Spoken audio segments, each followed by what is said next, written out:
You can cut firewood, stack it neatly, leave it sitting for 2 years, and still end up feeding wet wood into your stove. Meanwhile, another guy can cut his wood later than you and have it ready first. That sounds backwards, but it happens all the time.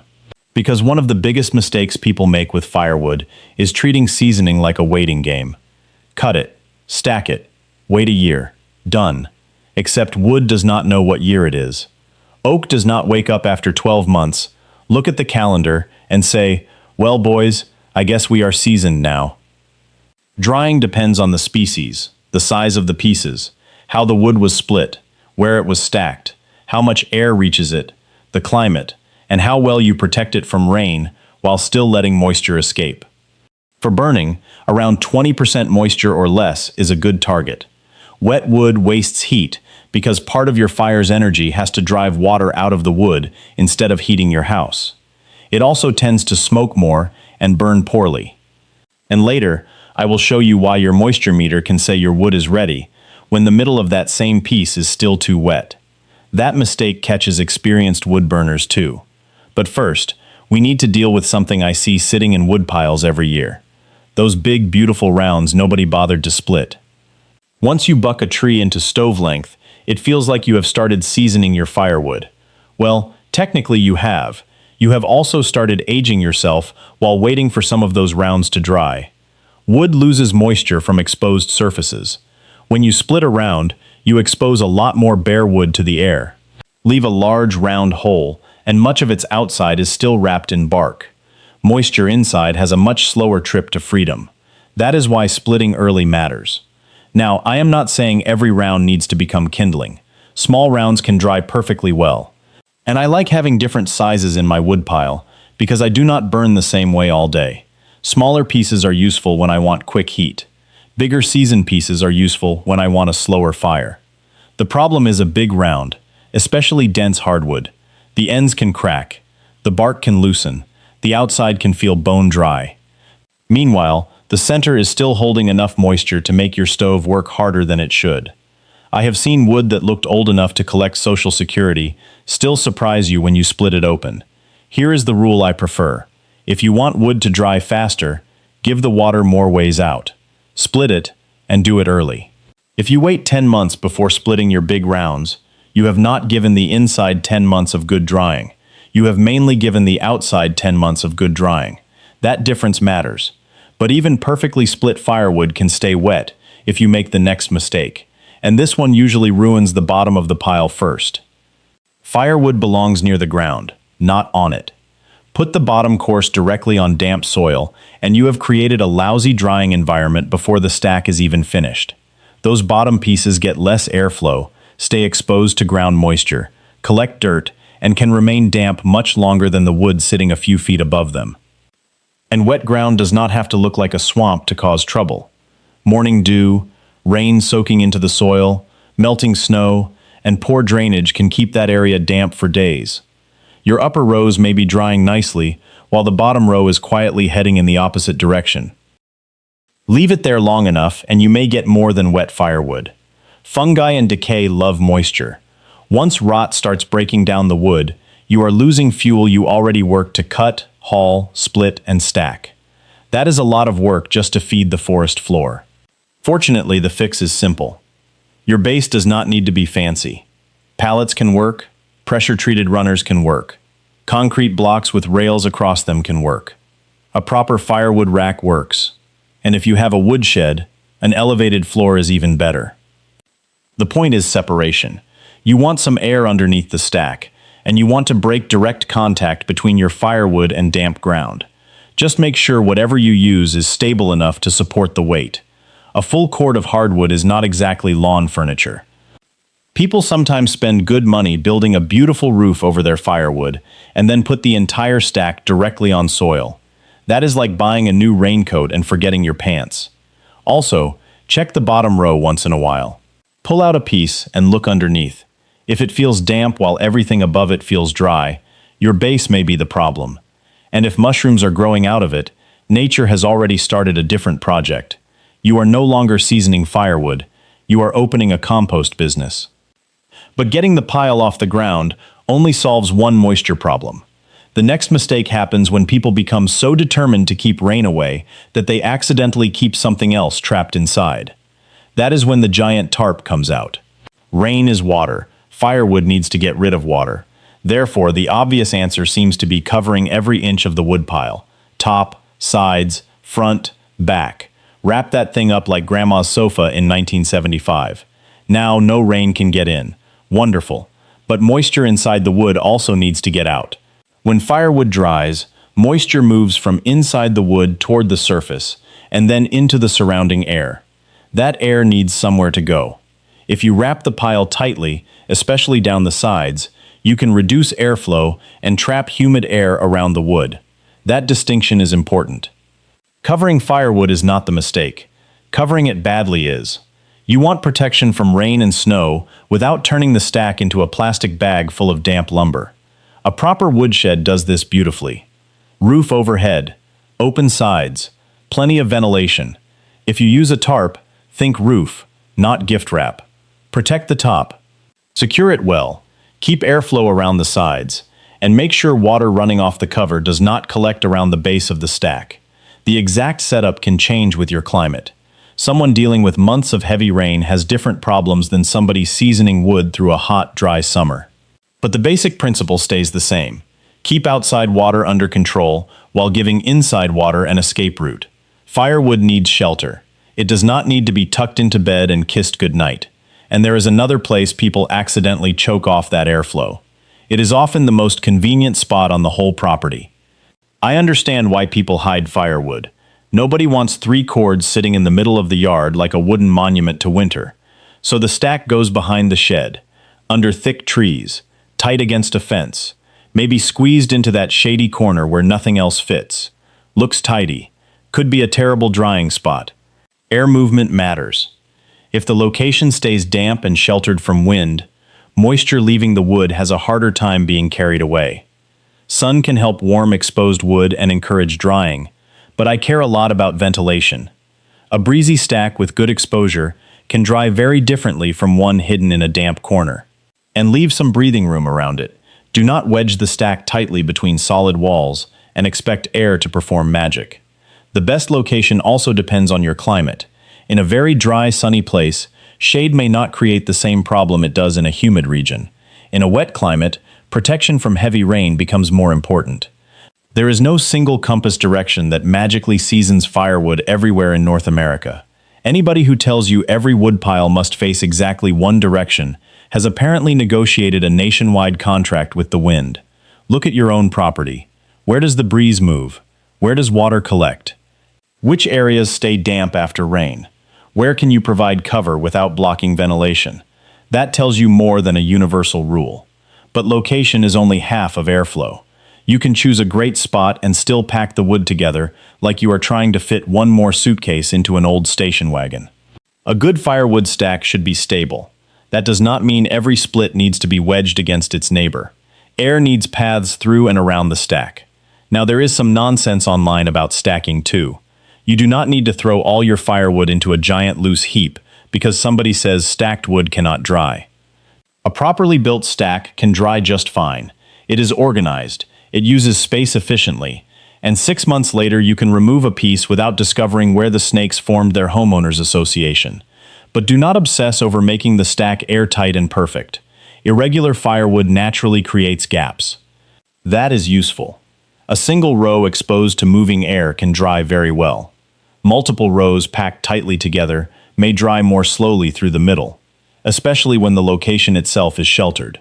If you need several rows, give the setup enough room to breathe, and make it stable. This matters more than people admit. A beautifully loose stack that falls on your leg is not superior firewood engineering. It is paperwork. There is another airflow decision you make much earlier, though. It happens when the maul is still in your hands. And if you always split every piece exactly the same size, you may be making seasoning harder than necessary. Here is something experienced woodburners learn sooner or later. Split size is a tool. Smaller pieces generally dry faster because you expose more surface area compared with the amount of wood inside. Big pieces have farther for internal moisture to travel. That does not make big splits bad. I like big pieces. Once they are properly seasoned, they can be useful when you want a longer, steadier burn. But if you cut dense hardwood late and need it ready sooner, making giant splits works against you. This is especially important with woods known for slower seasoning. The calendar cannot compensate for poor preparation. If I am behind schedule, I split smaller. If I am years ahead, I have more freedom to leave larger pieces. That is one of the advantages of building a firewood supply ahead of your actual need. You stop making desperate decisions. You are no longer standing in October looking at fresh oak and asking the sun for a personal favor. I also like a range of sizes. Smaller dry pieces help establish a fire quickly. Medium splits handle everyday burning. Larger, fully seasoned pieces can be useful for longer burns. Your stove and its instructions matter too, of course. But for seasoning, remember this simple relationship. More exposed surface usually means faster drying. This is why splitting is such a powerful part of the process. Freshly cut wood can contain a surprising amount of water, and getting that moisture out is the whole job. But eventually you have waited. The stack looks right. The wood feels lighter. The ends are cracked. You pull out the moisture meter. 16%. Perfect. Except maybe it is not. This next mistake is the one I promised you at the beginning. Alright, technically the meter is not lying. You may simply be asking it the wrong question. Take a piece of firewood that has been drying for a while. The outside surface has been exposed to air for months, maybe years. Naturally, that outer surface can be much drier than the center. Now press your moisture meter into that old exposed surface. You get a beautiful reading. 16%, 18%. You feel like a professional. Then you put that split into the stove and wonder why it hisses, smolders, or burns worse than expected. Here is the better test. Take a representative piece from your stack and split it open. Then test the newly exposed face according to the instructions for your meter. That freshly split interior tells you much more about the moisture where it matters. That is a small detail with a big consequence. Because your stove does not burn only the dry outside, it burns the whole piece. And if the center is still wet, energy from the fire has to deal with that moisture before you get the useful heat you wanted. Wet wood also tends to produce more smoke and burn less efficiently. Also remember that moisture meters differ. Read the instructions. Some meters and measurement methods can be affected by things such as wood species and temperature. Do not buy a meter. Stab one random log beside the bark, see 17%, and declare 3 cords ready for winter. Test several representative pieces, especially some of the larger ones. If those are dry inside, now I am much more interested.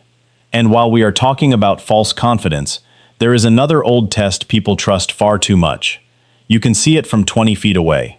Those little cracks across the end grain are called checks.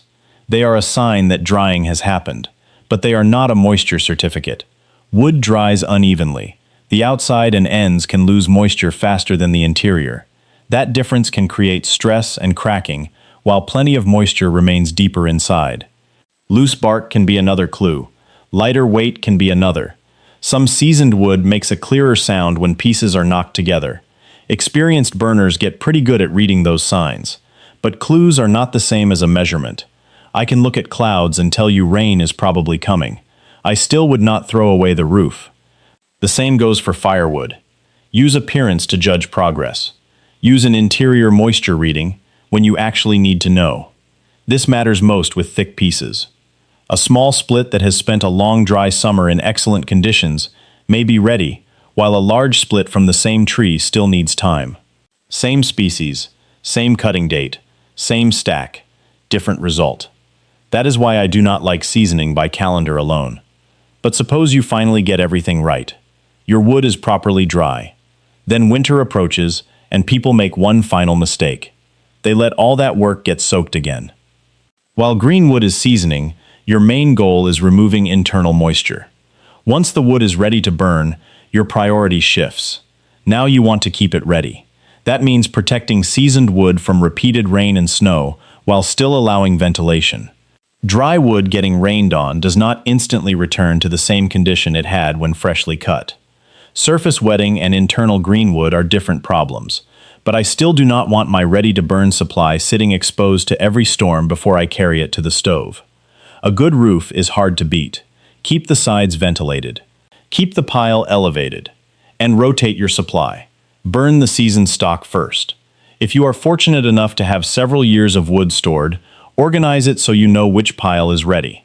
I have seen wood piles where nobody remembers what was cut when. At that point, you need a family historian, not a moisture meter. Labels can help. Separate stacks can help. Even a simple system where new wood always goes in one area and ready wood comes from another saves confusion. And this leads to the single best seasoning trick I know. It does not cost anything. It has no moving parts, and nobody can sell you a deluxe version with Bluetooth. The easiest firewood to season is the firewood you do not need this year. That sounds almost too simple. But getting ahead fixes a remarkable number of problems. If your hardwood supply is prepared well before the heating season, a rainy month does not create panic. A few oversized splits are not an emergency. Slow-drying species have time to do what they need to do. Most importantly, you can test the wood and actually wait if it is not ready. General rules about 6 months, 1 year, or 2 years can be useful for planning, but they are not guarantees. Pine and oak do not season at the same rate. Neither do 2-inch splits and 6-inch splits. Neither do Arizona and Maine. Your moisture reading is the better final check. And if you burn dense hardwoods, use large pieces, or live in a damp climate, planning farther ahead can make life much easier.